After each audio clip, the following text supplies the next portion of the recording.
Hey, happy Monday. Got a little bit of a delay here on my end. Um, Today I'm going to talk to you guys and gals about purchasing homes in a high interest rate market. Now, I kind of laugh at the high interest rate market as my first home, mine and James's first home in 1988 was at 8.5%, assumable FHA loan. I think we gave $1,000 down and moved right into that little house that I want to say it was 88,000 and it's worth about 400 today. Oh God, I wish I still had that house in Round Rock, Texas. I want you guys and gals to put into the comments, what is the highest interest rate you ever paid on a mortgage? All right, we've all gotten super spoiled, with the pandemic, dropping interest rates. I mean, everybody thought the world was coming to an end. Nobody was leaving their houses. So the feds had to do what the feds have to do, or the central bank, and that's start lowering interest rates, right? So that people will go out and spend money. They needed us to get out and spend money, and spend money we did. We saw one of the biggest real estate booms in modern history. Let me explain to you what a real estate boom is, and then I'm going to give you 7 reasons why you should buy a house today. You guys wouldn't expect anything less from me, would you? Whether you're buying a house for yourself, whether you're getting into the investment game, which I highly recommend, or you're just sitting on the fence. I'm hoping that this talk today will compel you to take action. So, supply and demand. All right, when there is more supply than there is demand, prices go down. Okay, if there's too many houses on the market, if there's too many cars on the lot, if there's too many loaves of bread on the shelf, they have to put it on sale, day old bread, right? Because they made too much bread that day. There's too many cars at the car dealership on the lot where they start doing, or too many cars in circulation. Let's say maybe the manufacturer overbuilt. All right, I was a car dealer. I remember those days. So what happens? When I was a car dealer, they would look. I mean, we were all on a central computer system, and what we call the business centers. They could look at what was on the ground. They could look at my inventory and they could say, you have too many Fiat 500s. You have too many of the Cinquecento, the 2 doors.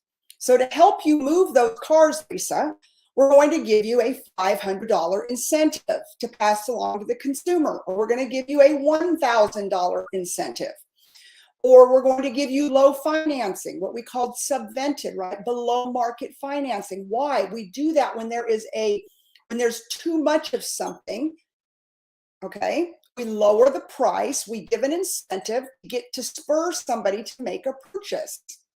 And I go back to my good car friends during the pandemic when the factories were shut down and there was so many supply chain issues. So they didn't have a lot of cars on the lot. So interest rates were low, so consumers were like, I want to do something. But inventory was low. So what were dealers doing? They were marking up the inventory. Some of it, marked very high, but they were selling everything they could get. It was supply and demand. Now, fast forward to 2023, you drive down the street and there's lots of cars on the lot. So now what do you see? You see low interest rate financing. You see large rebates. You see low prices. So, everything is supply and demand. You go to H-E-B, which is our grocery store here, and you see bread. And they overmade the bread in the bakery. What do they have to do the next day? So the first day, it's the regular price. It's probably the regular price the second day. But what do they have to do the third day? They've got to put it on sale. They had more bread than they had buyers.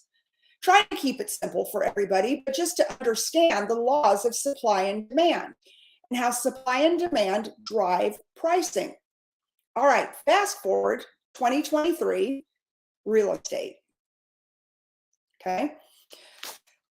Interest rates are sitting 7.5%, give or take, a quarter of a point either way. 7.5%, which that's still a really good interest rate. When I talk to people, and I talk to especially people in their 60s, and they tell me their first house was at 18%, but that was the best investment they ever made. It was the best investment because they paid less than $100,000 for it. And today it's worth $1 million, right? Real estate it is a marathon, not a sprint. Real estate will never disappoint you. Now, why I'm telling you now is the time to buy real estate. Number one, we're not going to crash. I'm going to talk about the great state of Texas. We're not crashing. There's no way. All right. What's happened is that we have seen pre-pandemic pricing come back. All right. And that's not my fancy talk around for a real estate crash. I literally had a client tell me that the other day. He's like, oh, you're just double talking me because this is a crash. And I said, sir, you need to understand the economics of the great state of Texas. There's nothing crashing in this state. We are insulated. We've always been insulated. All we're doing is returning to a normal supply with a normal demand.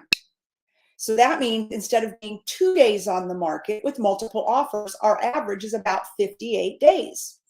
If it's the right price, the right condition, and the right location. We still have sellers out there that want to overprice their properties. So it sits there. But the minute that we get that property to the right price in the right condition, you're most likely going to sell it within 58 days, which is not terrible. It's not what it was, but that's the market. All right. We don't control the market. So why am I saying to you, go out today and buy real estate? Because if you could buy something today in 2023, and it's the same price it was in 2019, wouldn't you do it? You go to the grocery store today. I think the average inflation number for groceries, I was just listening to some YouTube stuff before I did this, it's 28%. So like cost of goods of like groceries, diapers, beauty supplies, just, consumer goods is up about 28% across the board. And that would include restaurants also. Okay. So I'm really throwing everything into one big bucket. And I'm doing that because I don't want to sit and say, well, diapers are up 11% and bread is up 14% and, curling irons are up 2%, right? Okay. So, but it really is about 28% when you throw restaurants in there. Why? Because they've had to up wages. And I'm not against that. I mean, people have to have a living wage. So anyways, I digress. I won't go down that road. But 28%. So if you could go out and purchase your largest investment, your largest asset at pre-pandemic pricing, who cares what the interest rate is? This is temporary. Why the feds continue to raise rates is because they're trying to get us to return to a 2% inflation rate in the country. I don't know if that'll happen or if it won't happen. Who knows? I'm not an economist. But I do know things are slowing down. I do know that people are not buying at the same. I had 2 of my listings go under contract this weekend. Thank you, baby Jesus. Very happy about that. But, we got the properties in line on price. And you price something to where the market is, not necessarily what we think it's worth. I think things that I own are worth more than you might be willing to pay for it. It's a concept. For example, this cute pen. You guys can tell I'm so sparkly. I love sparkly stuff. I paid $20 for this pen. $20. So to me, it's worth $20. Now it's been used and I've written with it a bunch. Still pretty cute though. Would anybody out there pay me $20 for this pen? Probably not. Some of my wheeler dealer friends will say, I'll give you 10. I'll do whatever, but I'm not going to pay you $20 for the pen. So in my mind, this pen is worth $20, but the reality is it's worth 10.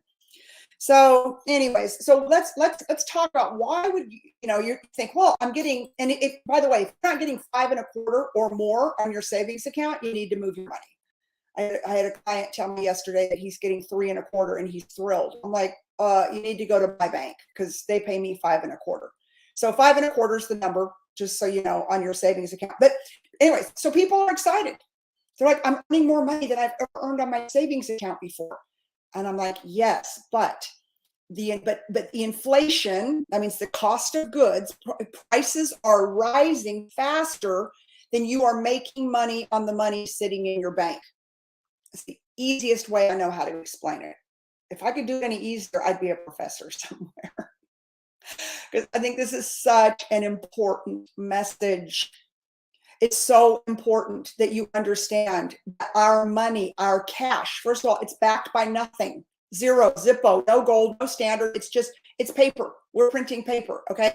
So that money, that cash you have sitting in the bank, really at the end of the day, probably isn't worth what you think you've got sitting in the bank.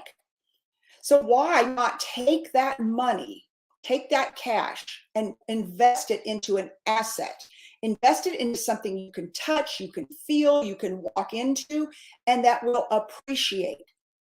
The only way to outrun inflation today, the only investment you can get into that's safe, and I'm not a crypto girl, so all my crypto people, I don't know. I've never gone there. I don't think I'll ever go there. I don't understand it. If I don't understand something, I'm not going to put my money into it. And that's why I do these videos, because I want you to understand that we can help you build generational wealth with real estate. The house I live in today, I bought, paid cash for it with the profit I made on the last house that I sold at the height of the pandemic. Literally, I made so much money on that house. I came here, I bought my house, and I wrote a check. I'm not trying to brag to you. I'm just telling you that money and a $500,000 of the money was tax free. Right? $250 for me and $250 for James. And so I didn't have to pay very much taxes on the gain. Like, there's so many ways to beat the tax person, to invest in real estate. Like, I bought one house, I paid for it for 9 years. I made payments on it for 9 years. And it appreciated so much that I came up here to Belton, by Lake Belton. I live a mile from the lake, this gorgeous custom new home, and I paid cash for it off of, and I didn't have to touch my savings account. It was 100% the gains we made from the house that we purchased and made payments on for 9 years. We almost 2.5x'd, almost 3x'd our investment on it. Where else could I have done that? And then $500,000 of it was tax free. Tell me a better investment than that. Tell me a better story than that one. It's the God's truth. I'll send you the closing statement. That is when I fell in love with real estate. That's when I realized this is a real game that we can play. This is really a way to build generational wealth. When I took one house and parlayed it into a new house, custom home built, like beautiful home, for free. That is when I fell in love with the game of real estate. And I realized there is no other way to build true wealth. And this house I live in now is up almost 30% from when I purchased it. You know, I live right by the lake, it back to a ranch. It's a great house. It's in a great neighborhood. It's all of the above. And it's in a and there's nothing for sale in here. So I could sell it today, 2 years later, for 30% more than what I paid for it. I'm sleeping, I'm still making money on that one investment that I made, I guess it would be 11 years ago, now in Cedar Park, Texas. Where else can you do that? There is nowhere else. So I'm going to tell you why you should purchase a home in a high interest rate market. Now, it could be your first home, which, by the way, we've got incredible mortgages for 1% down now, falls in FHA lines. It could be an investment property. It could be a cash flow property. It could be a second home. It could be an Airbnb. It could be a lot of things. But that money sitting in the bank is depreciating at such a fast clip. And the home that you buy, worst case scenario in today's market, worst case. I mean, this is such a worst case, it's crazy. It doesn't appreciate at all. But if you live where I live, that won't happen. If you live in the great state of Texas, it will. People are still coming here. People are still coming here. They come here for sanity.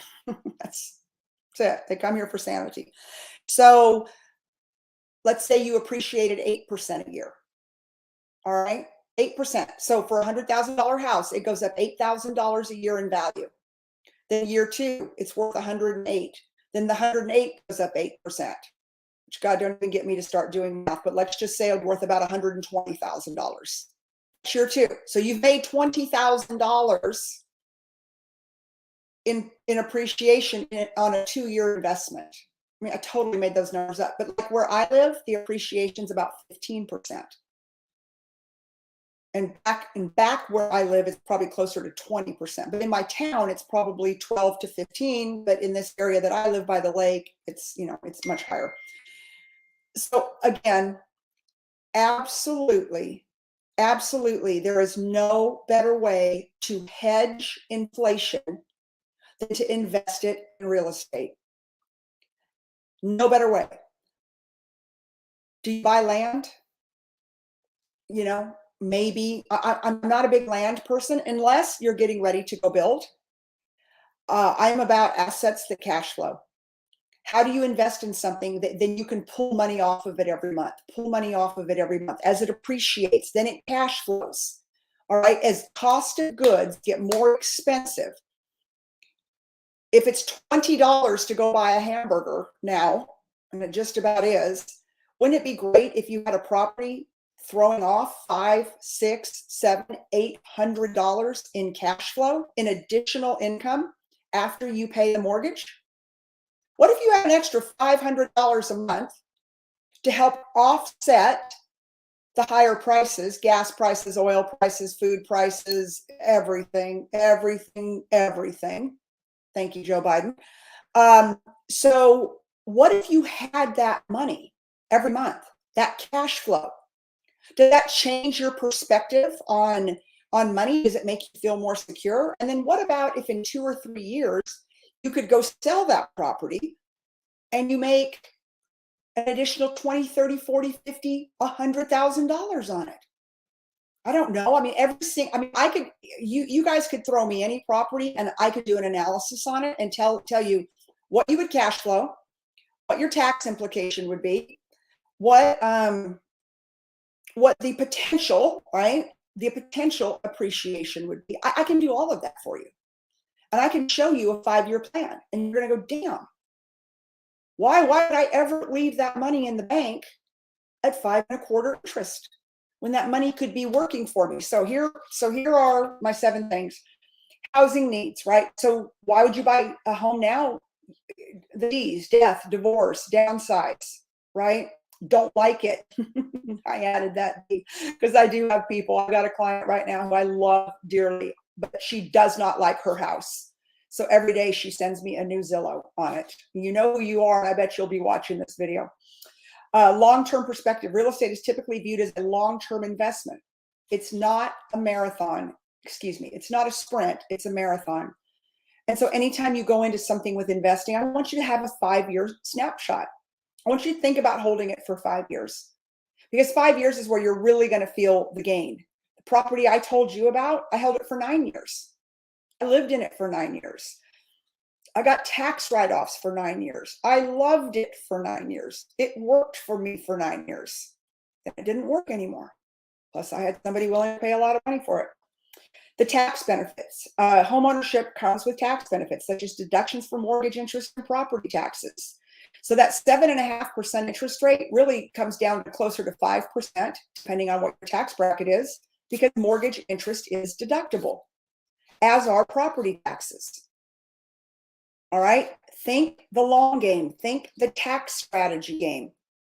I'm going to have somebody on here in the next couple of weeks that is just an absolute freaking genius when it comes to tax planning. And I can't wait when you guys hear what you can do with depreciation, with taxes, with putting it into a trust, all of those things. Like my real estate is my retirement plan. I'm not counting on the government. I'm not counting on Social Security someday. I'm just not.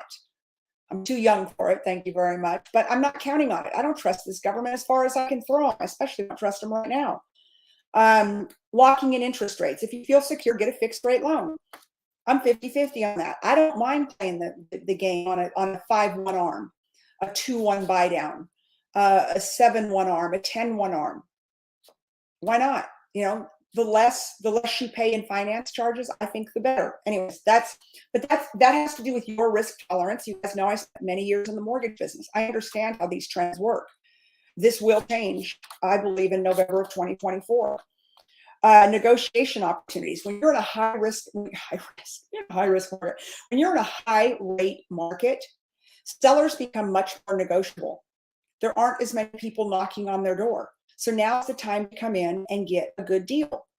If you're a seller, all right, you're going to say, well, I don't want to sell my house right now because I'm going to sell it for less than I'm going to in the future. Well, we don't know what the future holds.